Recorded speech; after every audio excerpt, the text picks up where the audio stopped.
और ऐसे में एक एक कड़ियां अब जुड़नी शुरू हो चुकी हैं। पटना के फुलवारी शरीफ थाना इलाके से गिरफ्तार संदिग्ध आतंकी मोहम्मद जलालुद्दीन और अतहर परवेज के तार कहां से जुड़े हैं, इसकी पूरी पड़ताल बिहार पुलिस इस वक्त कर रही है। एडीजे पुलिस मुख्यालय जितेंद्र सिंह गंगवार ने कहा कि मामले की हाई लेवल जांच की जा रही है और बिहार आईबी और पटना पुलिस के साथ एटीएस की टीम भी अपने अपने स्तर से इस मामले के अनुसंधान में जुट गई है। फिलहाल इन दोनों को आईपीसी की विभिन्न धाराओं में कार्रवाई इनके ऊपर की जा रही है, जिसमें देश विरोधी गतिविधियां शामिल हैं और वो तमाम धाराएं इनके ऊपर लगाई गई हैं। एडीजी पुलिस मुख्यालय जितेंद्र सिंह गंगवार से बातचीत की न्यूज 18 संवाददाता अमित कुमार ने। पटना पुलिस के द्वारा शहरी क्षेत्र में फुलवारी शरीफ थाना क्षेत्र है, उस थाना क्षेत्र के एरिया में एक कार्यालय चल रहा था। वहाँ पर कुछ देश विरोधी गतिविधि और संदिग्ध गतिविधियों की सूचना पर कार्रवाई की गई, तलाशी ली गई है। वहाँ से कुछ इंक्रिमिनेटिंग एविडेंसेस, कुछ पीएफआई और उससे संबंधित अन्य संगठनों के डॉक्यूमेंट्स वगैरह मिले हैं। 2 मोबाइल फ़ोन भी बरामद होने की सूचना है, उसकी भी जांच कराई जा रही है। जो मुझे जानकारी प्राप्त हुई है, इस कांड का अनुसंधान बड़ी स्तर पर मॉनिटर किया जा रहा है। शीघ्र ही इस मामले में और भी कार्रवाई की जाएगी तो पूरे मामले का खुलासा एक बार में हो पाएगा। अभी जो मामला प्रतीत होता है वो संगठन से जो गतिविधियां हैं और उसमें जो डॉक्यूमेंट्स हैं वो देश विरोधी और 2 कम्युनिटी के बीच में वैमनस फैलाने से संबंधित प्रतीत होता है। उसकी गहन छानबीन की जा रही है, कांड दैनकी में साक्ष्य लाया जाएगा और अल्टीमेटली ये न्यायालय के समक्ष उपस्थापित किया। मोहम्मद जलालुद्दीन जो है वो झारखंड में एसआई के तौर पर सेवारत रहा, रिटायर किया। क्या झारखंड से भी इसकी डिटेल रिपोर्ट ली जाएगी? झारखंड पुलिस से भी इसके बारे में संदर्भ में जानकारी लिया जाएगा कि कहीं जो हिंदी पारा का इलाका रहा है वहाँ भी ये इस तरह से न्यूसेंस नहीं फैलाया या आतंकी को तैयार तो नहीं किया है? इस तरह की छानबीन बिहार पुलिस करेगी। जो हमारे पटना पुलिस के अलावा जो बाकी संगठन हैं मुख्यालय स्तर पर, जिसमें विशेष शाखा, एटीएस और बाकी हमारी जो इकाइयां हैं, वो सभी पटना पुलिस से टच में हैं। जो भी सूचनाएं मिलेंगी उसको हम लोग बाकी स्टेट से जहां भी ज़रूरत होगी वहां शेयर भी करेंगे और पुलिस के अनुसंधान के क्रम में जो भी हम लोगों को सत्यापन करना है वो सत्यापन भी हम लोग शीघ्र करेंगे ताकि पूरे मामले का खुलासा भी हो जाए और सही तथ्यों को, साक्ष्यों को हम लोग सामने ला सकें। अतहर परवेज के बारे में बताया जा रहा है कि सेमी का पुराना सदस्य रहा है, सेमी के जितने भी पुराने लोग थे सबको एकजुट कर रहा था और ट्रेनिंग भी जो है वो जलालुद्दीन के द्वारा दी गई है। क्या ये सत्यापित हो चुका है ये पूरी तरह से कि सेमी का वो सदस्य है और सेमी के लोगों को वो इकट्ठा कर रहा था देश में या राज्य में जो है विध्वंस फैलाने के लिए? देखिए, आपने जो प्रश्न पूछा उसकी अधिकृत जानकारी और उसकी तथ्यात्मक पुष्टि अभी तक नहीं है, लेकिन सभी पहलुओं पर पुलिस के द्वारा विशेष टीम बना के कार्रवाई की जा रही है।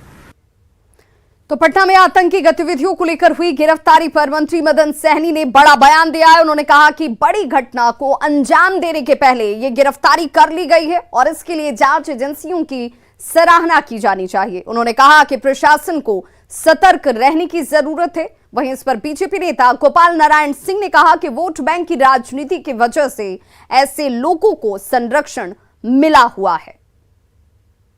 जो पकड़े गए हैं आतंकी, उसके बारे में तो ज़्यादा हम लोग को जानकारी नहीं है, लेकिन जो समाचार के माध्यम से जानकारी मिली है तो उनका गतिविधि तो जरूर संदिग्ध था और लंबे समय से रह रहे थे, तो इसमें जरूर जो है प्रशासनिक दृष्टिकोण से सतर्क रहने की आवश्यकता है। प्लानिंग इनकी बहुत पहले से है और पूरे देश में क्षेत्रीय पार्टियां जहां जहां हैं उनके सॉफ्ट एरिया बन जाते हैं और वोट की राजनीति जो इनकी कमज़ोर कड़ी है उसको उन्होंने देखा है। और बिहार में ये घटनाएं आज ही नहीं है, इसके पहले नुसरत का देखिए, फिर ये टारगेट नेपाल भागने वाला रूट जितने आतंकवादी थे सब बिहार होके जाते थे। आज भी किशनगंज कटिहार में जो बांग्लादेशी भाग के आ रहे हैं वो हो रहा है। और बड़ी खबर इस वक्त लखीसराय से आ रही है, जहां एसटीएफ को बड़ी सफलता हाथ लगी। एसटीएफ ने नक्सल प्रभावित कजरा के पहाड़ी इलाकों में सर्च ऑपरेशन के दौरान भारी मात्रा में विस्फोटक बरामद किया है। सुरक्षा बलों को वहां से वॉकी टॉकी बरामद हुआ है। यह तस्वीरें एक्सक्लूसिव आपके टीवी स्क्रीन पर। पुलिस की तरफ से, सुरक्षा बलों की तरफ से मिली कामयाबी के बाद इन तमाम चीजों की बरामदगी की गई है। कई ड्रिल मशीनें यहां से जब्त हुई हैं। वहीं सुरक्षा बलों को देखकर नक्सली जंगल में भाग निकले। एएसपी अभियान ने बताया कि बिहार एसटीएफ को सूचना मिली थी कि नक्सली संगठन का जोनल कमांडर कजरा इलाके में मौजूद है। सुरक्षा बलों ने इस जानकारी के बाद तुरंत कार्रवाई की। फिलहाल सर्च ऑपरेशन अब भी जारी है।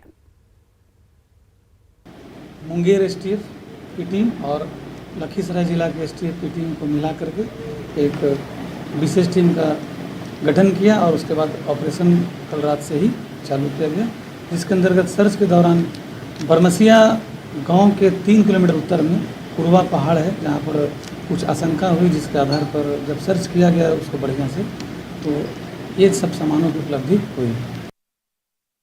और दुखद खबर, बिहार के पूर्व मंत्री रमई राम का निधन हो गया है। पटना के मेदांता में 2 दिनों से वो भर्ती थे। लालू और नीतीश सरकार में मंत्री रह चुके थे। बोचहां से कई बार विधायक चुने गए। 10 जुलाई को उन्हें स्वास्थ्य में दिक्कत की वजह से अस्पताल में भर्ती कराया गया।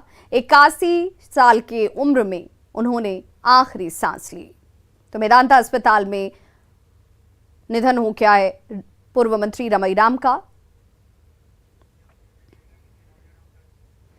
वहीं रमई राम के निधन से उनके मुजफ्फरपुर स्थित आवास पर सन्नाटा पसर गया। पड़ोस और परिजन यहां पर मौजूद हैं। मौके से ज्यादा जानकारी दे रहे हमारे सहयोगी प्रियांक सौरभ। बड़ी खबर पटना से आ रही है, जहां पूर्व मंत्री रमई राम का निधन हो गया है और इस वक्त अभी हम उनके आवास मुजफ्फरपुर के बोचहां स्थित उनके आवास पर हैं। रमई राम जो कि बोचहां से 9 बार विधायक रह चुके हैं, नीतीश सरकार और लालू सरकार में मंत्री भी रह चुके हैं। साथ ही साथ जिस तरीके से वो लंबे समय तक विधायक रहे हैं, तो वह भी अपने आप में एक बहुत बड़ा रिकॉर्ड है। रमई राम का निधन आज हो गया है। 81 वर्षीय रमई राम जो बीते कुछ दिनों से बीमार चल रहे थे, बीते दिनों उनकी तबीयत बिगड़ गई थी। उसके बाद उन्हें मेदांता अस्पताल पटना भर्ती कराया गया था, जहां उन्हें हार्ट की समस्या बताई गई थी, साथ ही साथ अस्थमा की भी समस्या बताई गई थी। उसके बाद पेसमेकर लगाया गया, लेकिन फिर से 2 दिन बाद तबीयत बिगड़ी और आज उनका निधन हो गया है। उनके आवास पर अभी हम हैं। तमाम जो परिवार के लोग हैं, उनकी बेटी डॉक्टर गीता कुमारी, वह भी अभी पटना में ही है, अपने पिता के साथ अस्पताल में थी। और अभी हम उनके घर की तस्वीर आपको दिखा रहे हैं। देख सकते हैं किस तरीके से रमई राम जो हैं पूर्व मंत्री थे, उनके आवास पर सन्नाटा पसरा हुआ है, घर में ताला लगा हुआ है। हालांकि उनके पड़ोस के लोग यहां पर जरूर हैं, उन्हें याद कर रहे हैं, उनके भतीजे हैं। क्या कहेंगे, रमई राम जी अब नहीं रहे? शिव के भक्त थे, के भक्त थे, समाज के लेके चले, पूरे बिहार के लेकर के चले। चाचा थे, गुजर गए। आपके चाचा थे जी, लंबे समय तक विधायक रहे हैं। कहीं ना कहीं एक बहुत बड़ी क्षति जो है वह समाज को, मुजफ्फरपुर को हुई है जी। भावुक हैं। इनके चाचा जी थे रमई राम, जो मंत्री रहे थे, और उनके देख सकते हैं जो पड़ोसी लोग हैं वो सब रो रहे हैं। क्या कहेंगे, रमई जी नहीं रहे? पूरे तमाम लोग जो हैं वह रोने लगे। हालांकि यह तस्वीर बहुत ही मार्मिक है, क्योंकि कहीं ना कहीं मुजफ्फरपुर ही नहीं, पूरे बिहार को एक बहुत बड़ी क्षति है।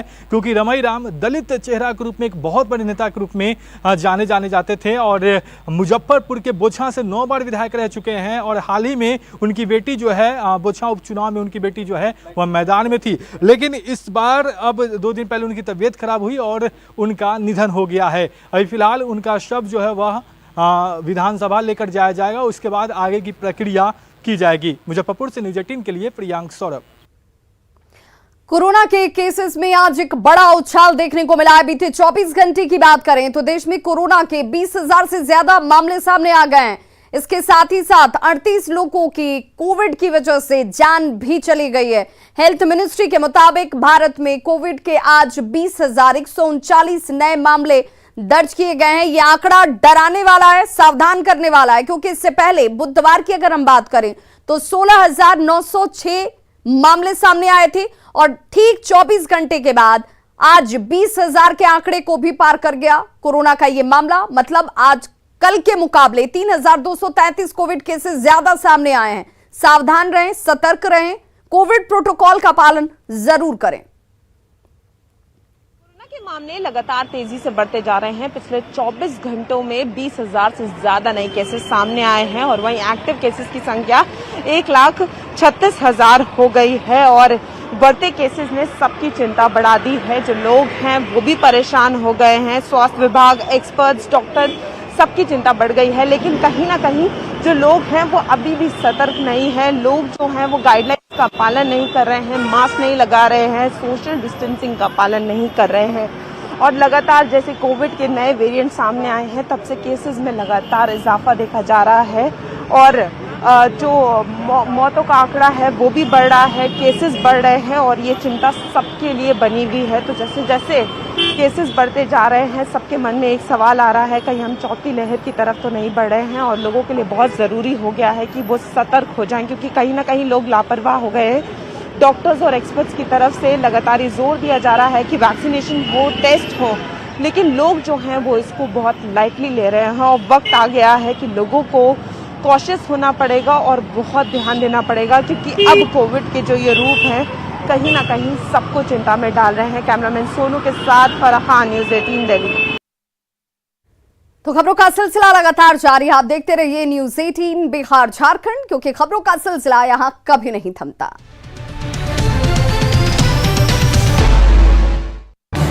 इस न्यूज हेडलाइंस के प्रायोजक पेट सफा आयुर्वेदिक